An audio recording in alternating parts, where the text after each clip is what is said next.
ये आकाशवाणी रायपुर है। छत्तीसगढ़ी समाचार बुलेटिन के संग संध्या तिवारी के जय जोहार।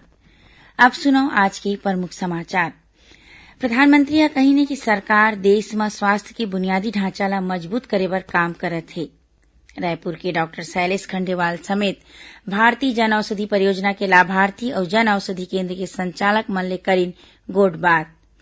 राज्य विधानसभा के बजट सत्र आज ले शुरू।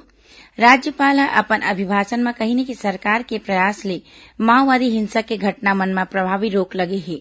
और मुख्यमंत्री आज रायपुर में राखे गए राज्य स्तरीय महिला सम्मेलन के मौका में कौशल्या मातृत्व योजना के करीन शुभारंभ। अब समाचार विस्तार ले। प्रधानमंत्री नरेंद्र मोदी कहिने कि सरकार देश में स्वास्थ्य के बुनियादी ढांचा ला मजबूत करे बर काम करत हे। भविष्य की चुनौती ला ध्यान में राखत हर जिला में कम ले कम एक मेडिकल कॉलेज खोले के लक्ष्य राखे गए हे। प्रधानमंत्री भारतीय जन औषधि परियोजना के लाभार्थी और जन औषधि केंद्र के संचालक मन ले आज वीडियो कॉन्फ्रेंसिंग के माध्यम ले गोठ बात में श्री मोदी कहिने कि आजादी के इतना दिन बाद घलो देश में सिर्फ एक अखिल भारतीय आयुर्विज्ञान संस्थान एम्स रहीस, फिर अब 22 एम्स काम करत हे।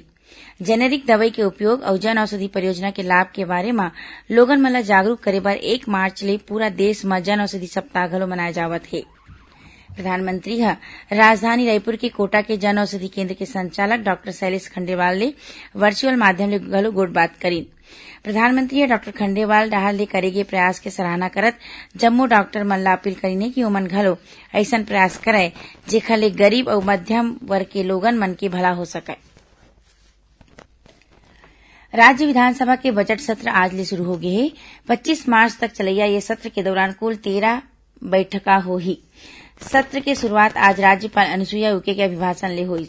राज्यपाल यह अभिभाषण में छत्तीसगढ़ सरकार के उपलब्धि गिनावत बताइने कि सरकार के प्रयास ले माओवादी हिंसा के घटना मन में प्रभावी रोक लगे है।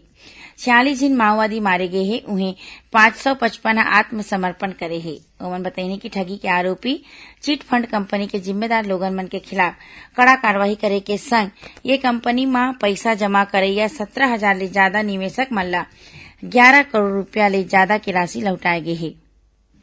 राज्यपाल बताइने कि जगदलपुर के संग बिलासपुर हवाई सेवा ले जुड़ गए है और इहां ले नियमित विमान सेवा के संचालन होवत है। अंबिकापुर के मां महामाया एयरपोर्ट ले घलो घरेलू विमान सेवा शुरू करे के योजना हवय। राज्य शासन डाहर ले कोरिया जिला में एक नवा हवाई पट्टी विकसित करे और कोरबा जिला में व्यावसायिक एयरपोर्ट के विकास बर कार्यवाही शुरू कर दे है। उन्हें माना एयरपोर्ट में अंतर्राष्ट्रीय विमान सेवा और अंतर्राष्ट्रीय कार्गो सुविधा उपलब्ध कराए बर गंभीरता ले प्रयास करे जावत है। राज्य सरकार नशाबंदी के संबंध में अध्ययन करे बर 3 समिति के गठन करे है, जौन एखर आने आने पहलू के अध्ययन करत है। पाछू 2 बछर में 99 शराब दुकान और रेस्टोरेंट बार मन ला बंद करे गए रही। राज्यपाल बताइने कि शुद्ध पानी देवाए बर घर घर में नल कनेक्शन दे के काम सरलग चलत है। जल जीवन मिशन के अंतर्गत 38 लाख ले ज्यादा परिवार मन ला अवैया बछर तक घरेलू नल कनेक्शन के माध्यम ले पिए के पानी दे के लक्ष्य राखे गए है। राज्यपाल के अभिभाषण के बाद सदन में अविभाजित मध्य प्रदेश विधानसभा के पूर्व सदस्य रमेश वर्ल्यानी और मदन सिंह डहरिया के संग भारत रत्न स्वर कोकिला लता मंगेशकर ला श्रद्धांजलि अर्पित करत उखर व्यक्तित्व और उखर सुघर काम ला सुरता करेगी। एकरे संग मुख्यमंत्री भूपेश बघेल अभी के वित्तीय बछर बर तृतीय अनुपूरक अनुमान ला घलो आज सदन में पेश करे। छत्तीसगढ़ी समाचार बुलेटिन आप मन आकाशवाणी रायपुर ले सुनत हव। छत्तीसगढ़ के खबर ले है आपकी वास्ता और खबर के विश्वसनीयता ले है हमार वास्ता। आकाशवाणी समाचार रायपुर के प्रादेशिक समाचार बुलेटिन के संगे संग हमार समसामयिक कार्यक्रम आप रेडियो के संग अपन मोबाइल में घलो सुन सकत हव। आकाशवाणी समाचार फेसबुक, ट्विटर और यूट्यूब में घलो हावय। हमार फेसबुक पेज हरे Chhattisgarh news on AIR, Twitter handle CGAIR news और हमार यूट्यूब चैनल हरे छत्तीसगढ़ AIR न्यूज। तो अब रेडियो के संगे संग आपके मोबाइल के माध्यम ले हम आप तक पहुंचत हन। छत्तीसगढ़ के हर खबर पर सुनत रहो आकाशवाणी समाचार। अब आगू बाढ़बो बाँचे समाचार कोती। मुख्यमंत्री भूपेश बघेल आज रायपुर में राखे गए राज्य स्तरीय महिला सम्मेलन के मौका में कौशल्या मातृत्व योजना के शुभारंभ करें। योजना के तहत दूसरैया बेटी के जन्म में महिला हितग्राही मल्ला एक मुश्त 5,000 रूपया के सहायता राशि दे जाए के प्रावधान है। योजना ले बेटी मन के लालन पालन और शिक्षा में मदद मिली।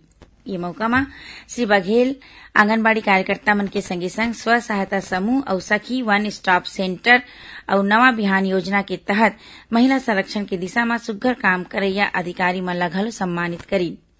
मुख्यमंत्री हा सुरक्षित मातृत्व बर 5 हितग्राही मन ला 5-5 हजार रूपया के राशि के चेक घलो प्रदान करी। ये मौका में मुख्यमंत्री अंतर्राष्ट्रीय महिला दिवस की बधाई और शुभकामना देवत कहिने की छत्तीसगढ़ के संस्कृति में हमेशा माई लोगिन मन के ऊंचा स्थान रहे है। मुख्यमंत्री भूपेश बघेल कहिने की प्रदेश के किसान मन खाद बीज असन समिति और गौठान ले वर्मी कंपोस्ट के पहली ले उठाव कर सके।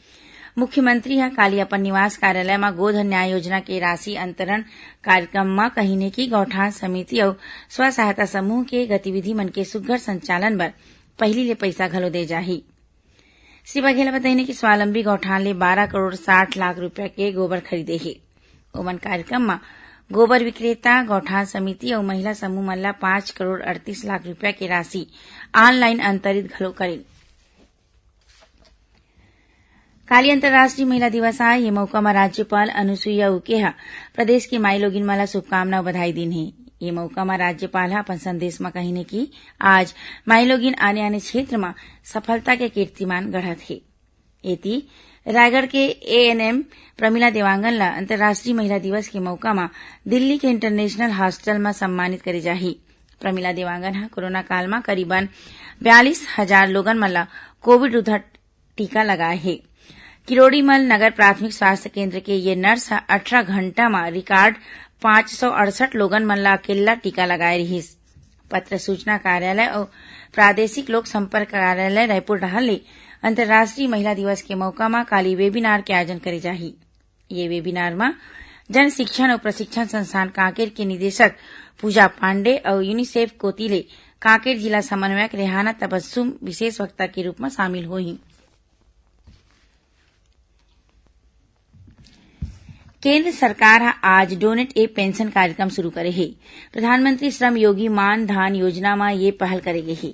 योजना के तहत नागरिक घरेलू कामगार ड्राइवर और सहायक कर्मचारी के प्रीमियम अंशदान में अपन योगदान कर सकत है। केंद्रीय श्रम और रोजगार मंत्री भूपेंद्र यादव नई दिल्ली में योजना की शुरुआत करत कहिने की कार्यक्रम के तहत असंगठित क्षेत्र के 18 से 40 वर्ष आयु के श्रमिक अपन पंजीयन करा सकत है। उम्र के आधार में हर साल न्यूनतम 660 रूपया ले 2,400 रूपया जमा कराया जा सकत है। 60 बछर की उम्र के बाद पेंशन धारक मन ला हरेक महीना 3,000 रूपया के न्यूनतम पेंशन की राशि मिलही।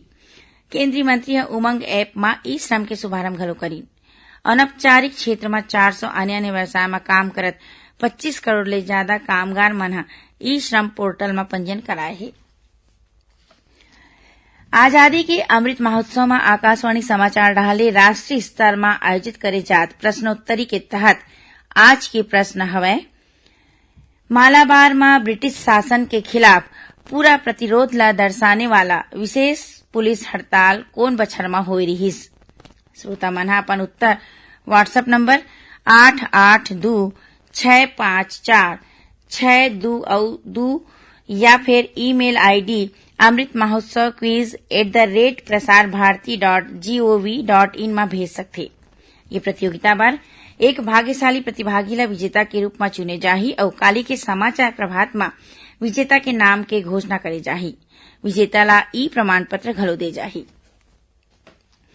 आखिर में प्रमुख समाचार एक घाव फेर। प्रधानमंत्री कहिने की सरकार देश में स्वास्थ्य के बुनियादी ढांचा ला मजबूत करे बर काम करत है।